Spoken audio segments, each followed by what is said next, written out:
Hello student, welcome to online classes of Advanced Senior Secondary School Mandal.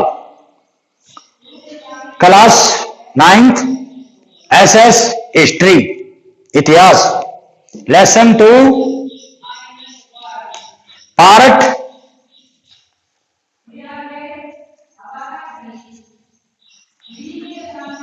छठा part. पांचवें part में मैं इसके बारे में बता चुका हूं। रूसी क्रांति के कारण को बताए हैं मैंने, और भी बातें बताई हैं।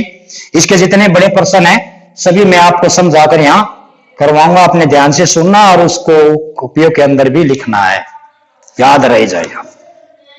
तो आज मैं ये दो बातें समझाऊंगा जो कि बड़ी हैं, मेन प्रश्न है।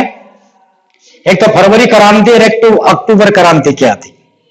पहले मैं आपको समझाऊंगा फरवरी क्रांति।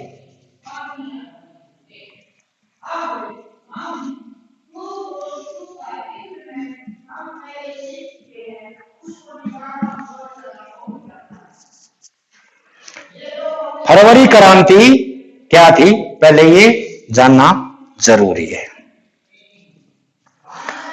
फरवरी क्रांति रोटियों के लिए औरतों ने प्रदर्शन कर दिया। इतनी भूखमरी हो गई कि रोटियों जहां रोटी मिलती थी वहां औरतों ने प्रदर्शन कर दिया।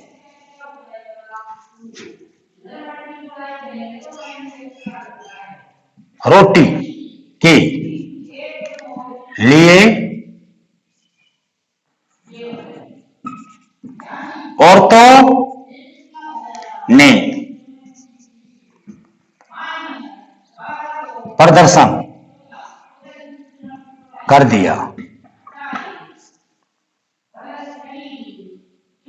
दिया। रोटियों के लिए औरतों ने प्रदर्शन कर दिया। रोटियों के लिए यानी कि रोटी के लिए औरतों ने प्रदर्शन कर दिया। इससे क्या हुआ कि सैनिक और आम लोग इकट्ठे हो गए। इकट्ठे होने से उन्होंने जो जार का शासन था उसके ऊपर दबाव डाला। यानी कि 12 मार्च 1917 12 मार्च 1917 की ये बात है।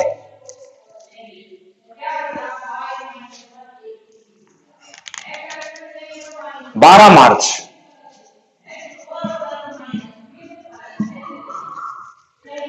1917 में 12 मार्च 1917 को 12 मार्च 1917 को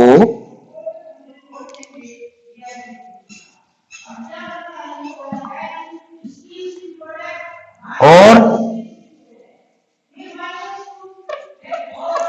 अन्य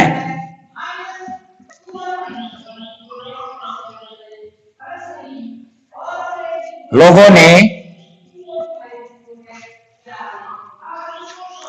सेंट पीटर्सबर्ग को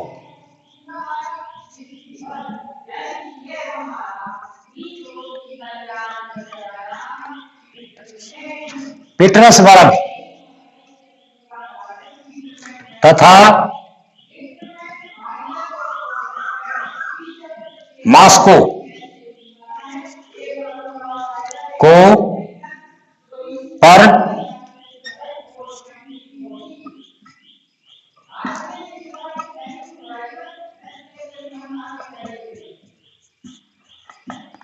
कर लिया।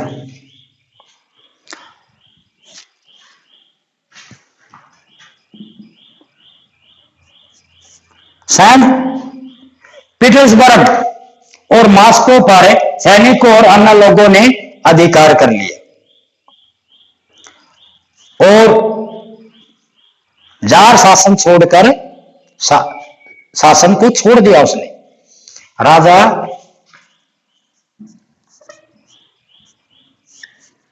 यानी कि जार ने त्याग पत्र दे दिया। त्याग पत्र दे दिए। 15 मार्च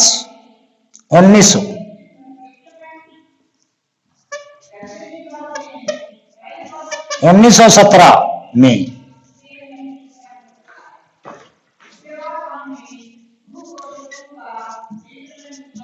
क्रेन्स ने सत्ता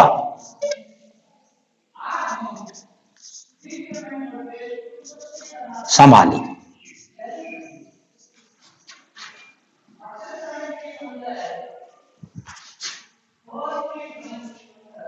15 मार्च 1917 में केरेंस्की ने सत्ता संभाली।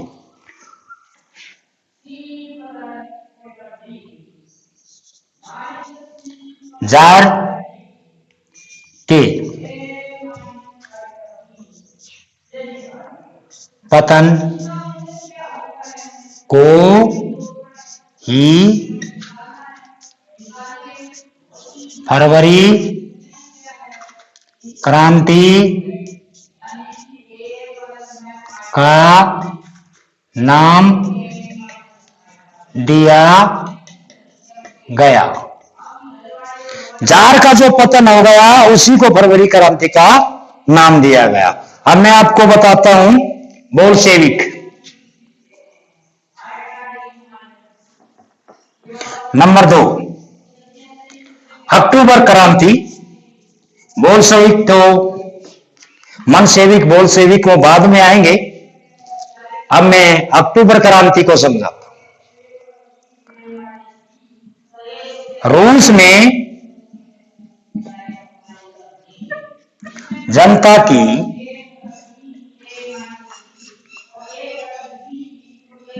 चार मांगे थी। वो चार मांगे कौन सी थी? नंबर 1 शांति, कि हमें शांति चाहिए। नंबर 2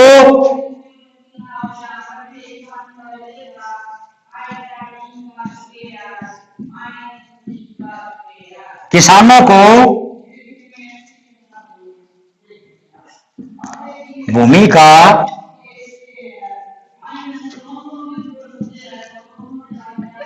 स्वामी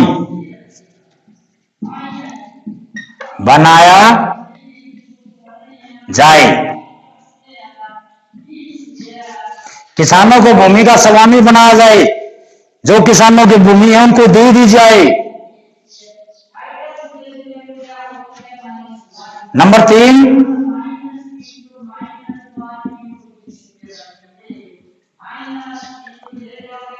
कारखानों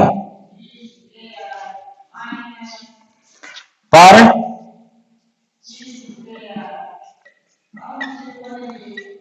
मजदूरों का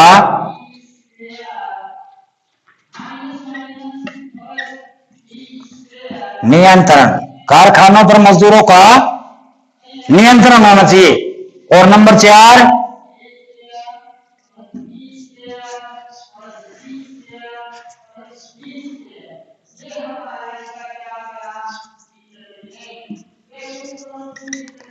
गैर रूसी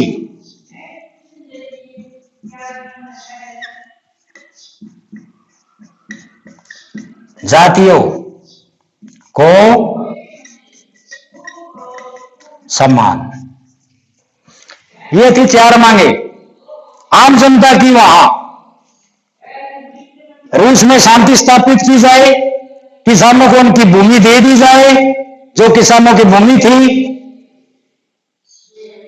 कारखानों पर मजदूरों का नियंत्रण हो, कारखानों के अंदर मजदूरों के साथ बड़ी दयनीय दिशा जीवन बिताना पड़ रहा था उनको।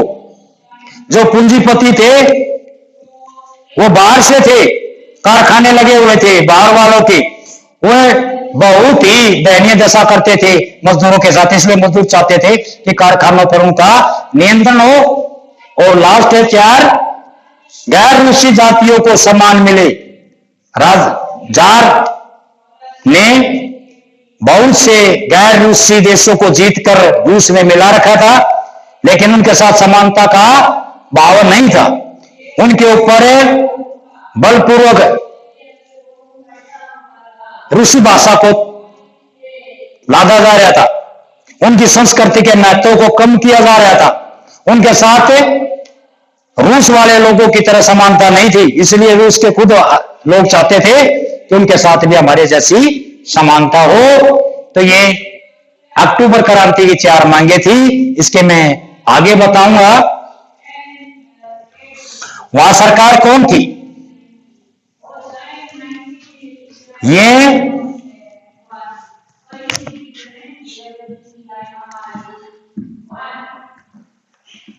मांगे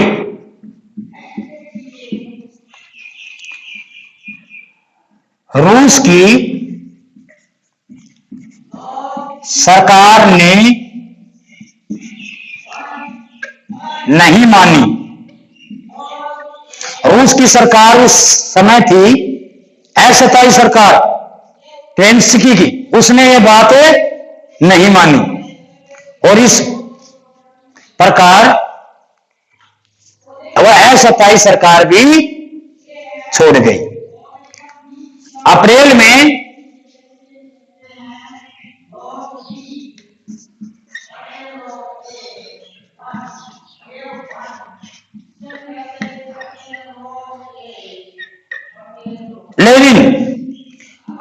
में लेनिन रूस आया और ये चारों मांगे उसने मान ली। भूमिहीन यानी कि किसानों को भूमि दी जाएगी, गैर रूसी जातियों के साथ समानता बरती जाएगी, कारखानों के ऊपर मजदूरों का नियंत्रण होगा, ऐसी ऐसी बातें उसने स्वीकार की।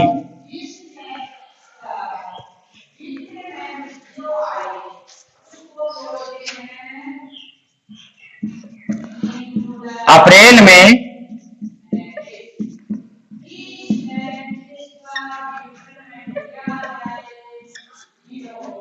रूस लौटे और ये मांग मान ली गई और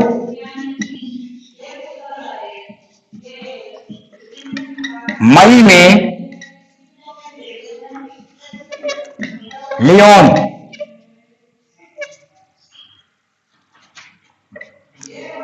त्रात्स्की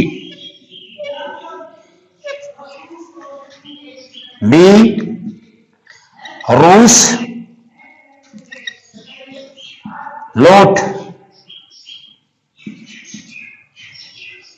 लौटे।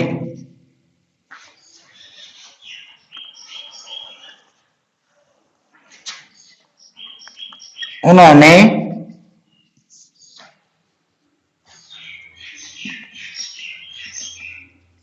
राजनीतिक सत्ता हाथ में ले ली। इसी को अक्टूबर क्रांति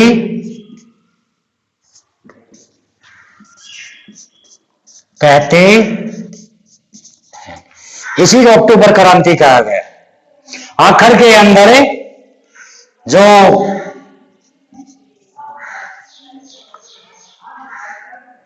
त्रात्स्की लियोन त्रात्स्की ने और उसकी कांग्रेस सभा ने बैठक बुलाई और उसमें यह निर्णय लिया गया कि रूस के अंदर ऐसा काम किया जाएगा जो मजदूर चाहते हैं। इसी को अक्टूबर क्रांति का नाम दिया गया है। धन्यवाद। इसको पढ़ना और अपनी कॉपी में लाऊंगा।